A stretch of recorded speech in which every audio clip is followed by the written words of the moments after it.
ಮಾತಾಡೋಣ ಅದರ ಬಗ್ಗೆ. ಖಂಡಿತ. ಇಲ್ಲಿ ನೀವು ಅನಲೆ ಅಂತ ಹೇಳಿದ್ರಿ, ಬೇರೆ ರಾಮಾಯಣಗಳಲ್ಲಿ ನಾವು ಕಾಣೋಕೆ ಸಿಗದೇ ಇರುವಂತಹ ಒಂದು ಪಾತ್ರ ಅಂದ್ರೆ ಅನಲೆ ಕೂಡ. ಸೊ ಅನಲೆ ಯಾರು ಅನ್ನೋದನ್ನ ನಾವು ವೀಕ್ಷಕರಿಗೆ ತಿಳಿಸೋದು ಉತ್ತಮ ಅನ್ಸುತ್ತೆ. ಬಹುಶಃ ಅದನ್ನ ಆ ಸಂದರ್ಭ ಬಂದಾಗ ಹೇಳೋಣಮ್ಮ, ಯಾಕಂದ್ರೆ ನಾವು ಸ್ವಪ್ನಗಳ ಬಗ್ಗೆ ಮಾತಾಡ್ತಾ ಇದ್ದೀವಿ. ಬಹುಶಃ ವೀಕ್ಷಕರು ಸ್ವಪ್ನ ಅಂದ್ರೆ ಏನು, ಹೇಗೆ ಹೇಳಿದ್ದಾರೆ ಅಂತ ಕಾತುರವಾಗಿರ್ಬೋದು. ಸೊ ಮೊದಲು ನಾವು ಸ್ವಪ್ನದ ಬಗ್ಗೆ ಮಾತಾಡೋಣ. ನನಗನ್ಸೋದು ನಾವು ಬಹುಶಃ ದ್ವಿತೀಯ ದಿನಂ ಅನ್ನೋ ಅಧ್ಯಾಯದಲ್ಲಿ ಬರುವ ಸ್ವಪ್ನದ ಒಂದು ವಿಷಯದಿಂದ ನಾವು ಶುರು ಮಾಡೋಣ.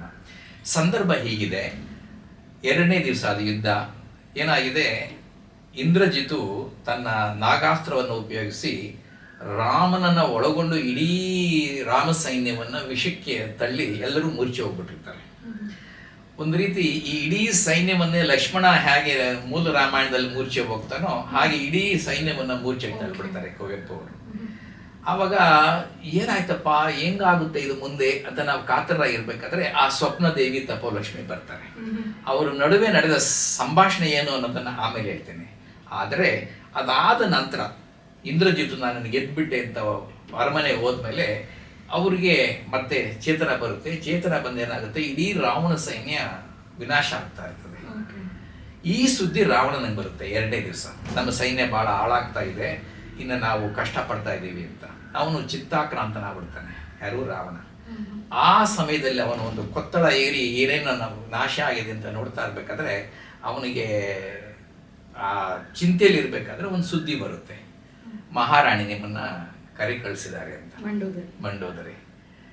ಅವನು ಇಳಿದು ಬರ್ತಾನೆ. ಇಳಿದು ಬಂದ್ರೆ ಮಹಾರಾಣಿ ರಾಜಭೋಜನ ತಯಾರು ಮಾಡಿರ್ತಾಳೆ. ಏನೋ ಹೊನ್ನಿನ ಬಣ್ಣದ ಪೀಠದ ಮೇಲೆ ಹೊನ್ನಿನ ತಟ್ಟೆ ಇಟ್ಟು ಅದರಲ್ಲಿ ರಾಜಭೋಜನನ್ನ ಕೊಟ್ಟು, ಹೆಂಡ್ತೀರು ಯಾಕೆ ಆ ಥರ ರಾಜಭೋಜನ ಕೊಡ್ತಾರಂತ ಗೊತ್ತಲ್ಲ, ಅವನಿಂದ ಏನೋ ಕೇಳಬೇಕು ಅದಕ್ಕೋಸ್ಕರ ಭೋಜನ ಇಟ್ಟಿರ್ತಾಳೆ. ಇವನು ತಿನ್ನೋಕೆ ಶುರು ಮಾಡ್ತಾನೆ, ಆದರೆ ಯಾಂತ್ರಿಕವಾಗಿ ತಿಂತಾ ಇರ್ತಾನೆ. ಅವಳಿಗೆ ಆಶ್ಚರ್ಯ ಆಗುತ್ತೆ, ಯಾಕೆ ಯಾಂತ್ರಿಕವಾಗಿ ತಿಂತಾ ಇರ್ತಾನೆ ಅಂತ. ಅಷ್ಟೇ ಅಲ್ಲ, ಅವನ ಹಣೆಯಲ್ಲಿ ಬೆವರು ಮುಡ್ತಾ ಇರುತ್ತೆ. ಆ ಬೆವರು ಮುಡ್ತಾ ಇರ್ಬೇಕಾದ್ರೆ ಆ ಬೆವರನ್ನ ಒರ್ಸೋಕೆ ಹೋಗ್ತಾಳೆ. ಅವನು ಹೇಳ್ತಾನೆ, ನನ್ನ ಹಣೆಯ ಬೆವರಿರ್ಲಿ, ನಿನ್ನ ಕಣ್ಣಲ್ಲಿ ಯಾಕೆ ನೀರು ಅಂತ ಕೇಳ್ತಾನೆ. ಅಲ್ಲಿಂದ ಶುರುವಾಗುತ್ತೆ ಈ ಕನಸಿನ ಬಗ್ಗೆ. ಆದರೆ ಕನಸಿಗೆ ಬರೋದಕ್ಕಿಂತ ಮುಂಚೆ ಈ ಭಾಗವನ್ನು ನಾವು ಸ್ವಲ್ಪ ಓದಿ ನೋಡೋಣ. ಸೊ ರಾವಣ ಇಳಿದು ಬಂದಿದ್ದಾನೆ, ಅಲ್ಲಿ ಊಟ ಸಿದ್ಧವಾಗಿದೆ. ಹೊಮ್ಮಣೆಯ ಮೇಲೆ ಹೊಂದಳಿಗೆಯಲಿ ಕಮ್ಮನೆಯ ರಾಜ ಭೋಜನ ಮಿರಲದಂ. ಹೊಂದಳಿಗೆಯಲ್ಲಿ ಕಮ್ಮನೆಯ ರಾಜಭೋಜನ ಮಿರಲ್ ಅದಂ ಯಂತ್ರ ಕರ್ಮವನೆ ಕೆಮ್ಮನೆಯೇ ಕಬಳಿಸುತ್ತಿದ್ದ ಚಿಂತಾಮಗ್ನನಂ ಸೋದ್ವಿಗ್ನನಂ ಕಂಡು ಪತಿ ಸೇವೆಗನುವಾಗಿ ಚವರಿ ಬಿಜ್ಜಣವಿಡಿದು ಬಾಗಿದ್ದ ಮಯಕುವರಿ, ಅಂದ್ರೆ ಮಂಡೋದರಿ ಮಯಕುವರಿ, ಹೆದರು ತಂಜುತೆ, ಕೇಳಬೇಕೋ ಬೇಡವೋ ಅಂತ ಹೆದರು ತಂಜುತೆ. ಏನ್ ಮಾಡೋದೀಗ, ಅವಳು ಏನೋ ಕೇಳ್ಬೇಕಾಗಿದೆ ವಿಷಯನ, ಆದ್ರೆ ಯಾವ ರೀತಿ ಕೇಳೋದು, ಅವನಿಗೆ ಯಾವ್ದು ಇಷ್ಟನೋ ಅದ್ರ ಬಗ್ಗೆ ಕೇಳೋಣ ಮೊದಲು.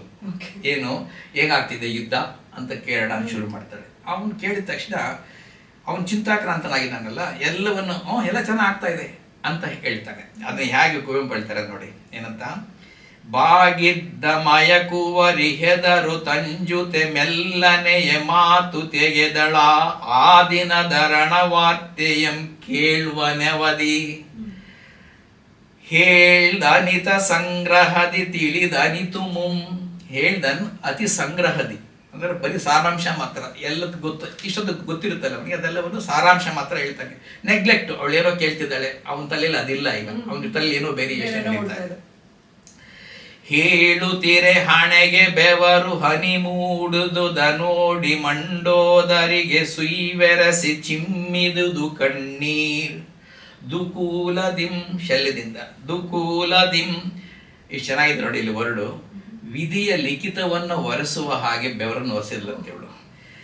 ದುಕೂಲದಿಂ ವಿಧಿಯ ಲಿಖಿತವನೊರೆಸಲಾಶಿಸುವಳೆಂಬಂತೆ ತೂಲ ಮೃದುವೆನಲುಜ್ಜಿದಳ್ ಪತಿ ಲಲಾಟಮಂ ತಡೆವು ಓಲ್ ಪ್ರತಿಕೂಲಂ.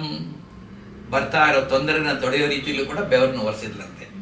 ಅದಕ್ಕೆ ರಾವಣ ಹೇಳ್ತಾನೆ, ನನ್ನ ಹಣೆ ಇರಲಿ ನಿನ್ನ ಕಣ್ಣೊರೆಸಿಕೊಳ್ಳಂಕೇಶ್ವರಿ, ರಣಭೀತಿ ನಿನಗೇಕೆ. ಇವನಿಗೆ ಹೆಂಗ್ ಗೊತ್ತಾವಳು ರಣಭೀತಿ ಇದೆ ಅಂತ. ಇವನಿಗೆ ರಣಭೀತಿ ಬಂದಿರೋದು, ಈ ಕುವೆಂಪು ಎಷ್ಟು ಸೂಕ್ಷ್ಮವಾಗಿ ಹೇಳಿದ್ದಾರೆ ನೋಡಿ, ಇವನಿಗೆ ರಣಭೀತಿ ಬಂದಿರೋದು, ಅದಕ್ಕೆ ಇವನು ಬೆವರತಾ ಇರೋದು, ಅವನು ಯೋಚನೆ ಮಾಡ್ತಾ ಇರೋದು, ಅವ್ರ ಕಣ್ಣಲ್ಲಿ ನೀರು ಬರ್ತಾ ಇರೋದು ರಣಭೀತಿ.